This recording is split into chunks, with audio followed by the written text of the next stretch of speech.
नमस्कार जी। आज की हमारी प्रेस वार्ता का जो विषय रहेगा,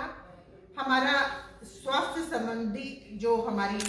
बेसिक नेसेसिटीज हैं उन पर हमारी जो सरकार है उसका ध्यान उसकी ओर आकर्षित करना। सत्ता में बने हुए हमारी नेशनल कॉन्फ्रेंस जो सरकार है, लगभग 2 महीने से ज्यादा समय हो चुका है। बहुत से लुभावने वादे उन्होंने अपने जो मैनिफेस्टो के माध्यम से, जब हम इलेक्शन में उतरे थे तो उन्होंने अपनी प्रतिबद्धताएं जनता के बीच में रखी थी, लेकिन उनका ध्यान उस तरफ लेने की कोशिश करूंगी कि जैसे स्वास्थ्य संबंधी बेसिक नेसेसिटीज हैं, उन्होंने वादा किया था कि एक बेसिक हमारी राज्य की जो स्पेशल एक स्वास्थ्य नीति बनाई जाएगी, जिसके अंतर्गत जो हमारी किडनी ट्रांसप्लांट होती है, हार्ट ट्रांसप्लांट है, उसकी 5 लाख का जो कवरेज बीमा के माध्यम के द्वारा एक ट्रस्ट गठित किया जाएगा, जिससे 5 लाख की अनुदान की राशि हर एक जन को दी जाएगी। ऐसे ही जो मोहल्ला लेवल पे ग्रामीण एवं जो हमारे अर्बन एरियाज है, वहां पे मोहल्ला लेवल पे हमारे क्लिनिक्स को स्थापित किया जाएगा, जिससे हमारी जो बेसिक हेल्थ नेसेसिटीज है उनको फुलफिल करने की कोशिश की जाएगी। ऐसे बहुत से ऐसे केंद्र बिंदु रहे, लेकिन मैं उनसे कड़े शब्दों में एक बात कहूंगी कि उनकी एक हेल्थ की जो हमारी कैबिनेट मंत्री बनाई गई है स्कीना इट्टू जी के द्वारा,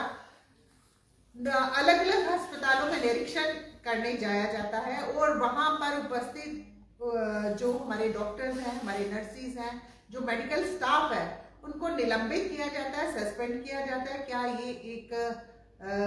हमें सोल्यूशन दे रहे हैं हेल्थ फैसिलिटीज को बढ़ाने के लिए, बेसिक नेसेसिटीज प्रोवाइड करने के लिए?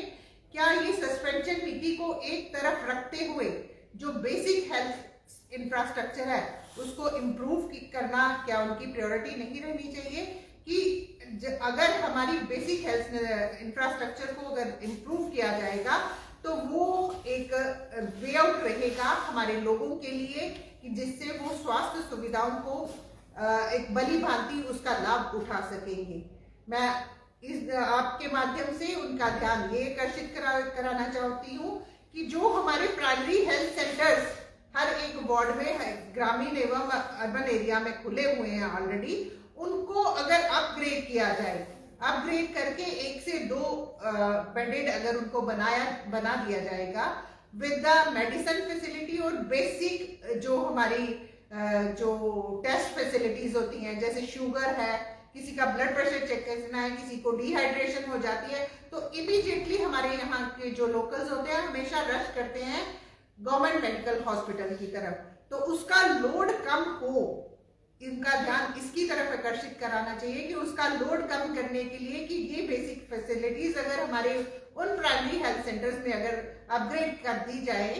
तो हमारा ये जो वर्कलोड हमारा गवर्नमेंट मेडिकल कॉलेज का है वो वही प्राइमरी हेल्थ सेंटर में मीट हो जाएगा। दूसरा, जितने भी हमारे डिस्ट्रिक्ट लेवल पे हमारे सब हॉस्पिटल्स हैं, उन पे जैसे हमारे एक्सीडेंट्स आए दिन आप देखते हैं कि हाईवे पे कहीं ना कहीं एक्सीडेंट्स होते रहते हैं, और एक्सीडेंट्स होने के बाद हमारी प्रायोरिटी रहती है कि जो भी पेशेंट रहता है उसको हमेशा रश करना पड़ता है हमारे बड़े अस्पतालों में, जैसे गवर्नमेंट मेडिकल कॉलेज है, कठुआ का हो गया या हमारा जम्मू का हो गया। लेकिन मैं उनसे ये आपके माध्यम से कहना चाहूंगी कि अगर हमारे जो हमारे डिस्ट्रिक्ट हॉस्पिटल्स हैं, सब हॉस्पिटल्स हैं, उनको अगर ट्रॉमा सेंटर्स में अगर कन्वर्ट कर दिया जाए, उसमें अगर इमीडिएटली मेडिकेशन उनको प्रोवाइड होता है, फर्स्ट एड प्रोवाइड होता है, तो हमारा डेथ रेट जो एक्सीडेंट्स के माध्यम से जो बढ़ता जा रहा है उसको हम कम कर सकते हैं। ऐसे ही आपका ध्यान केंद्रित करना चाहूंगी कि अगर ऐसे ही सब हॉस्पिटल्स को जो डायलिसिस मशीन्स तो प्रोवाइड करवा दी गई हैं, लेकिन उनकी मेंटेनेंस उनको वर्किंग स्टाइल में लाकर डायलिसिस की सुविधा हमारे सब हॉस्पिटल्स में अगर प्रोवाइड करवा दी जाती है तो हमारे जो केंद्र जो बड़े हॉस्पिटल्स का जो रश है वो कम करने में हम कहीं ना कहीं इसमें हम जो है आगे बढ़ सकते हैं। मैं आपके माध्यम से मैं दोबारा उनके जो एनसी सरकार है उसका केंद्रित करवाऊंगी ध्यान कि जो हमारी बेसिक हेल्थ फैसिलिटीज है उसको अपग्रेड करें। जो चिकित्सा है, जो दवाइयां हैं हमें हॉस्पिटल में प्रोवाइड करवाई जा रही हैं, उसकी क्वालिटी को मेंटेन किया जाए और उनकी क्वालिटी तो मेंटेन करी जाए। और क्या वो दवाइयां हमारे जो बेनिफिशरीज हैं, हमारे जो लाभकारी हैं, क्या उनको मिल रही हैं या नहीं है। बियॉन्ड उसके कि ये सस्पेंशन नीति, हॉस्पिटल्स में जाना और हॉस्पिटल्स में डॉक्टर्स को, नर्सिस को सस्पेंड कर देना, सफाई ना होना, वो ना होना, ऐसी केंद्र बिंदु पर ध्यान देना ना देते हुए इस पर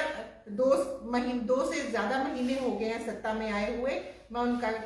ध्यान इस तरफ लाऊंगी कि इन बेसिक हेल्थ फैसिलिटीज को इम्प्रूव करें, बेसिक इंफ्रास्ट्रक्चर को इम्प्रूव करें, ताकि जो लोकल्स के साथ उन्होंने मैनिफेस्टो में वादे किए थे, जो जनता की हमारी बेसिक नीड्स हैं, आए दिन आप देख रहे हैं कोई ना कोई बीमारी हमारे बीच में रहती है। अगर अपग्रेडेशन हमारे प्राइमरी हेल्थ सेंटर्स का हो, हमारे सब डिस्ट्रिक्ट हॉस्पिटल्स का हो, तो हमारा जो लोड है उसको भी हम शिफ्ट कर सकेंगे और बेसिक नेसेसिटी की जो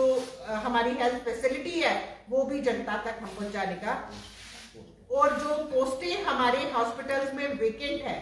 उसको तुरंत भरा जाए, ताकि ज्यादा से ज्यादा डॉक्टरों की जो फैसिलिटी हमारे हॉस्पिटलों में मिल सके और हमारे उसका लाभ जो है वो हमारी जनता उठा सके। बहुत बहुत धन्यवाद। मैडम जी, जिस तरह से आपने कहा है निष्कासित करते हैं, सस्पेंड करते हैं, उनका कहना है कि सरकारी अस्पतालों में 10 साल से बहुत सारा बिगड़ा हुआ स्ट्रक्चर है। बहुत सारे जो है सरकारी कर्मचारी अस्पतालों में जब सरकारी विभागों में आते नहीं, उनको सस्पेंड किया जाता है, ना कि दूसरों को। उनके ऊपर चेकअप तो बहुत